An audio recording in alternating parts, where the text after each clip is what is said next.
विश्वामित्र जी ने कहा, हे राजा दशरथ, राक्षसों के समूह मुझे बहुत सताते हैं, इसलिए मैं तुमसे कुछ मांगने आया हूँ।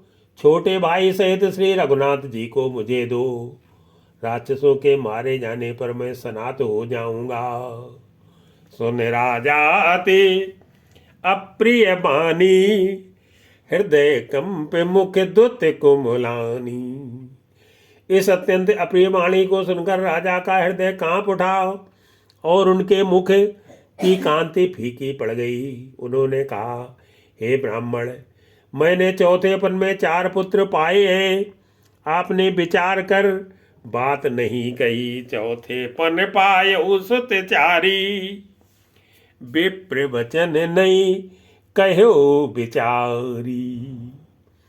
मांगो भूमि धेनु धन कोसाओ, सर्वस देऊं आज सहरोसाओ। हे मुनि, आप पृथ्वी, गोधन और खजाना मांग लीजिए। मैं आज बड़े हर्ष के साथ अपना सर्वस्व दे दूंगा। देह और प्राण से अधिक प्यारा कुछ भी नहीं होता। मैं उसे भी एक पल में दे दूंगा। देह प्राण ते प्रिय कछु नाही, सो मुनि देव में से के माही। सब सुत प्रिय मोहि प्राण की नाई, राम देते नहीं बने गुसाई। सभी पुत्र मुझे प्राणों के समान प्यारे हैं। उनमें भी हे प्रभु, राम को तो किसी प्रकार भी देते नहीं बनता।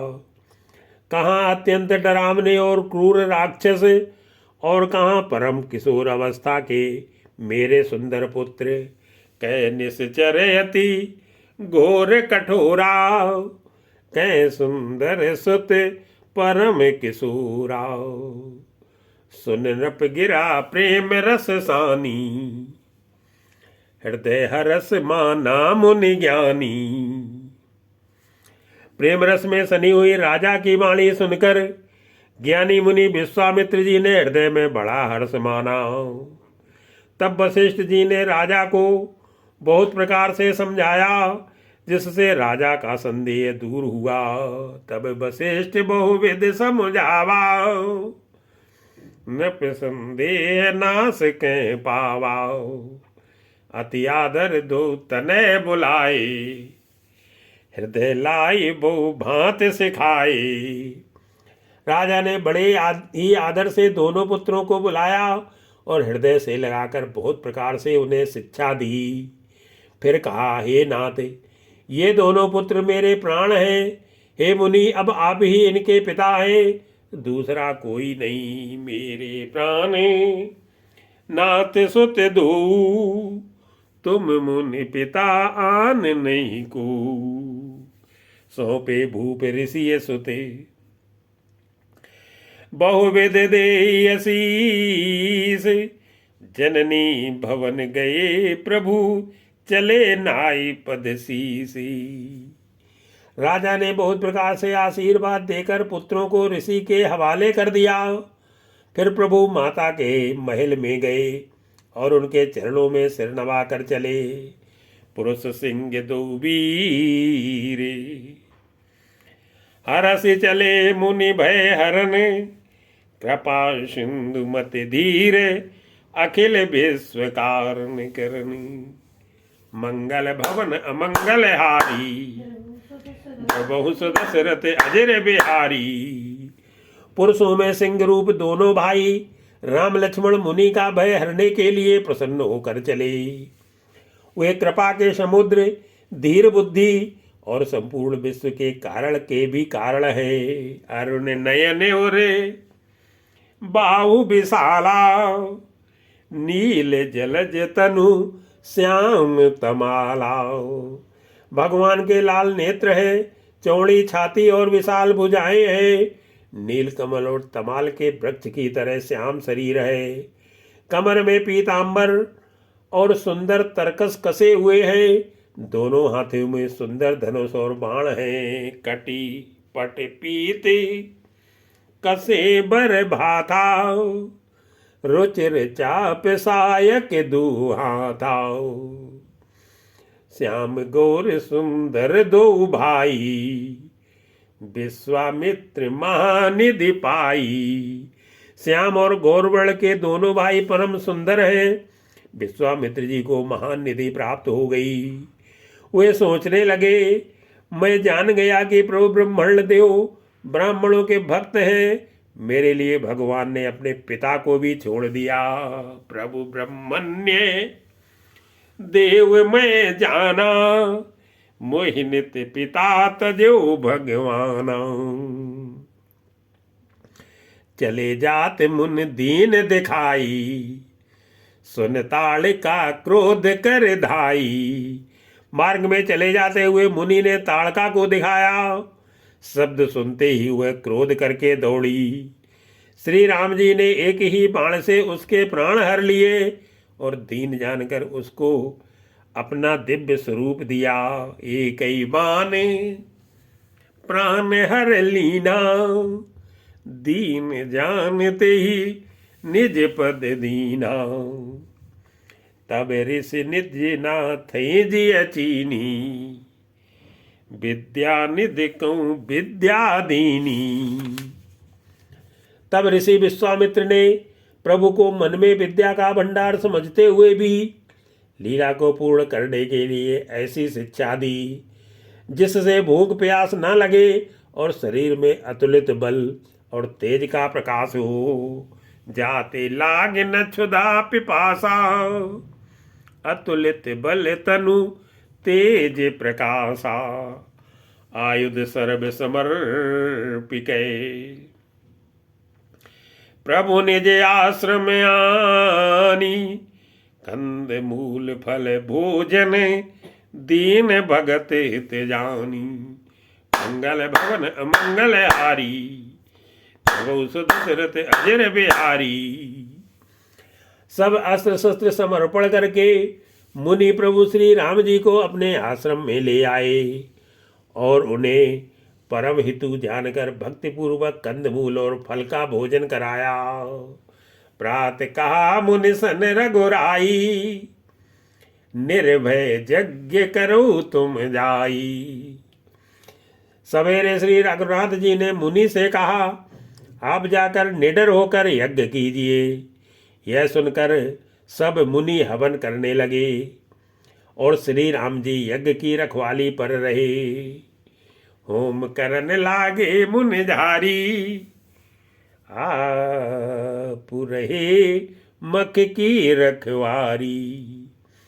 सुन मारीच निशाचर क्रोई, ले सहाय धावा मुनि द्रोही।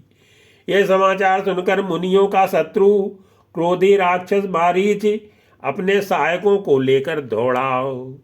श्री राम जी ने बिना फल वाला बाण उसको मारा, जिससे वह 100 योजन के विस्तार वाले समुद्र के पार जा गिरा। बिनु फर बाण राम ते ही मारा, सत योजन गा सागर पारा।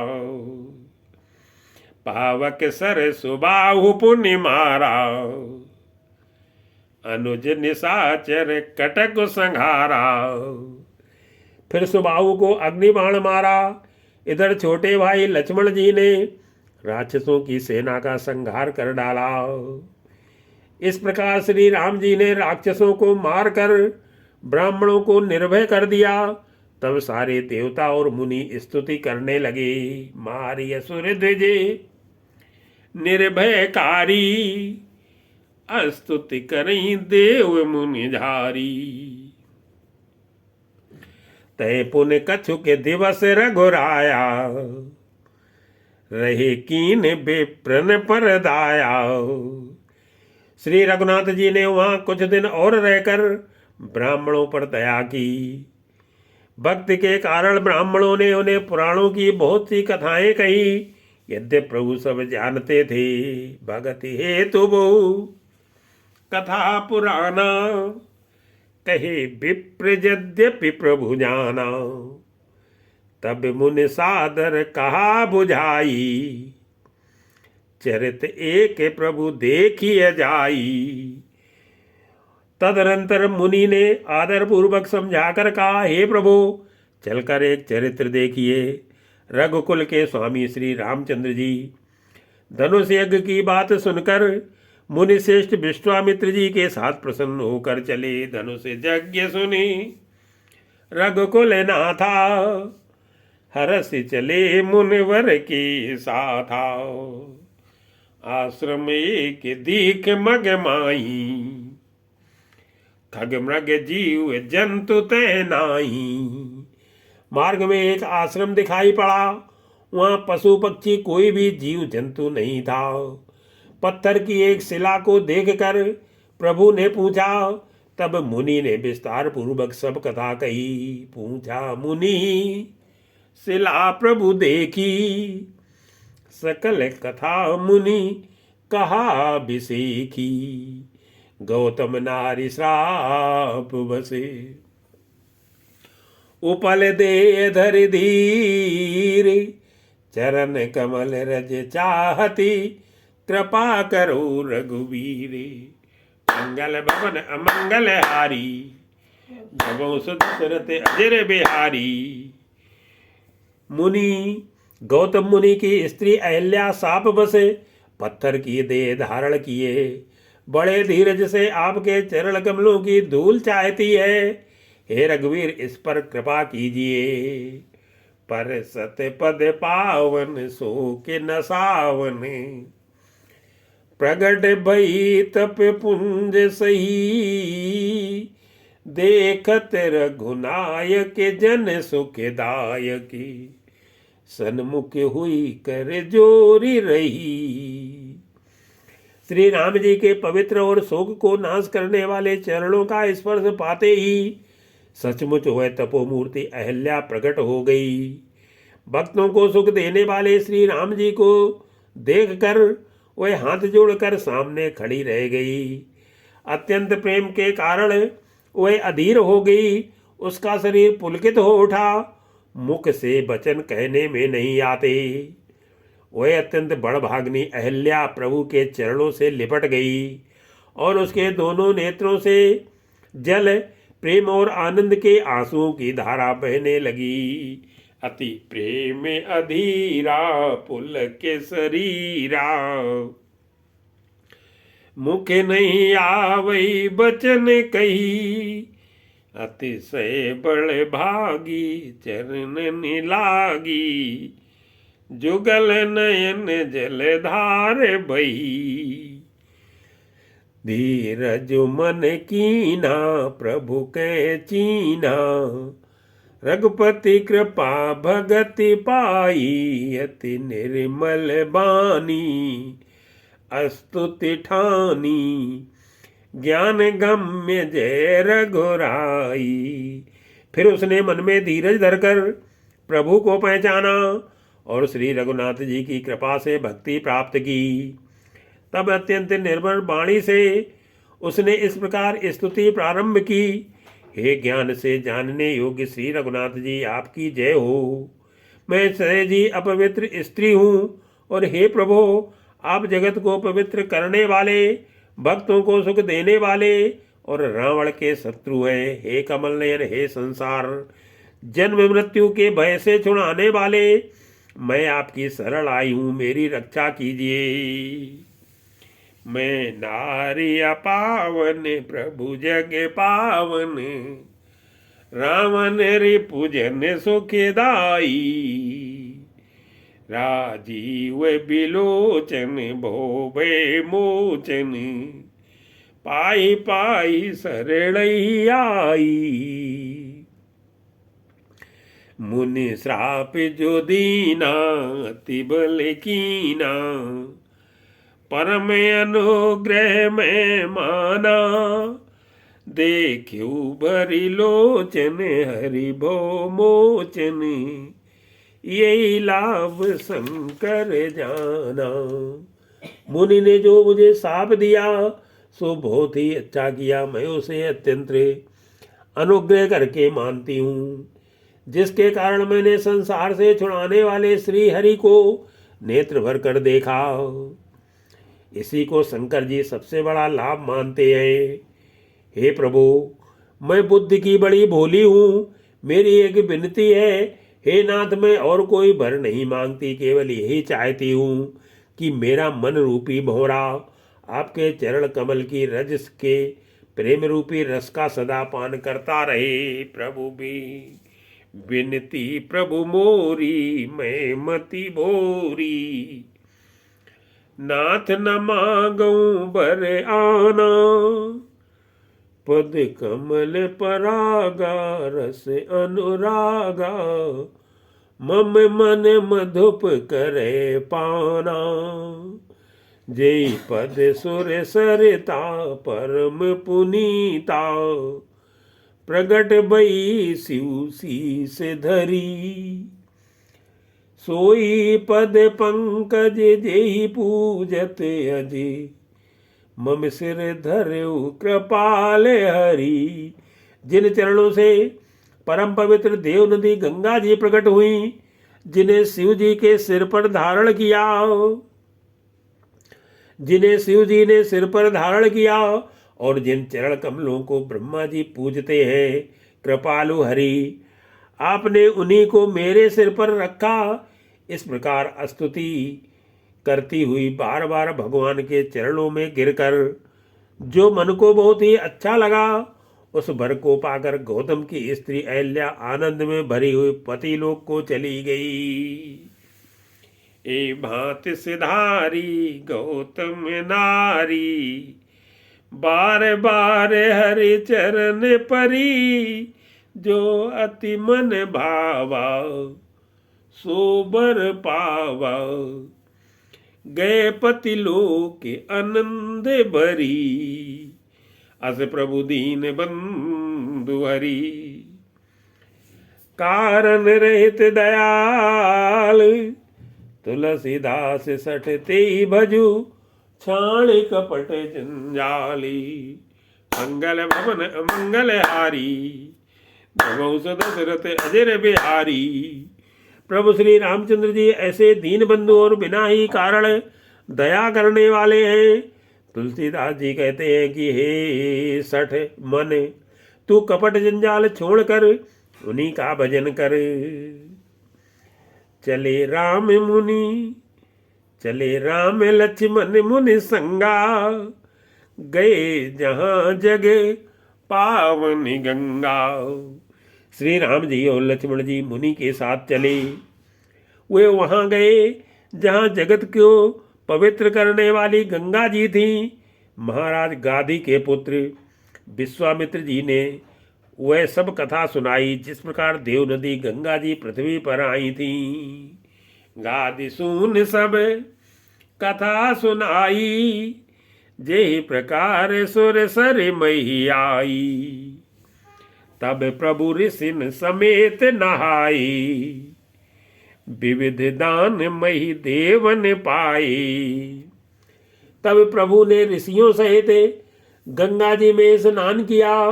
ब्राह्मणों ने भांत भांत के दान पाए। फिर मुनि वृंद के साथ वे प्रसन्न होकर चले और शीघ्र ही जनकपुर के निकट पहुंच गए। हरसि चले मुनि वृंद सहाया, बेगी विदेह नगर नियर आया। पुर रम्यता राम जब देखी, हर से अनुज समेत बिसेखी। श्री राम जी ने जब जनकपुर की शोभा देखी, तब वे छोटे भाई लक्ष्मण सहित अत्यंत हर्षित हुए। वहाँ अनेकों बावलियां, कुएं, नदी और तालाब हैं, जिनमें अमृत के समान जल है और मणियों की सीढ़ियां बनी हुई है। बापी कूपे सरित सर नाना, सलिल सुधा सम मनि सोपाना। गुंजत मंजू मत रस भृंगाओ, कूजत कल बहु बरन बेहंगाओ। मकरंद रस से मत वाले होकर भौरे सुंदर गुंजार कर रहे हैं। रंग बिरंगे बहुत से पक्षी मधुर शब्द कर रहे हैं। रंग रंग के कमल खिले हैं। सदा सब ऋतुओं में सुख देने वाला शीतल मंद सुगंध पवन बह रहा है, बरन बरन बिकसे बन जाता, त्रिविध समीर सदा सुख दाता।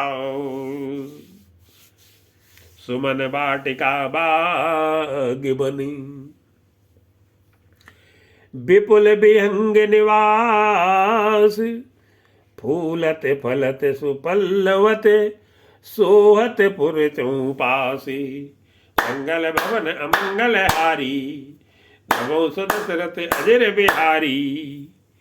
पुष्प वाटिका बाग और वन जिनमें बहुत से पक्षियों का निवास है, फूलते फलते और सुंदर पत्तों से लदे हुए नगर के चारों ओर सुशोभित हैं।